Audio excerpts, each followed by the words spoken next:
order to explain the principles with which we are concerned in this story, let's assume that we can stop the action within the atom. And further, let's acknowledge that this is a symbol representing the atom and not an attempt to show it as it actually is.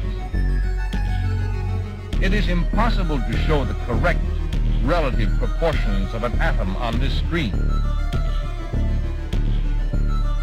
For example, if an atom could be as large as the United States, one of its electrons would be only about 100 feet across.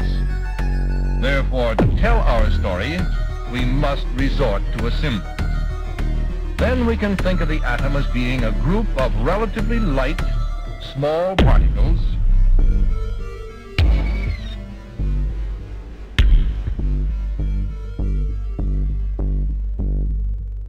in order to supply our great demands for electric power.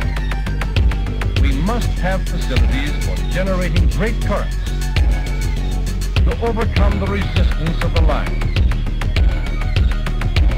as well as to do the work, transportation, and light, as well as for many other conveniences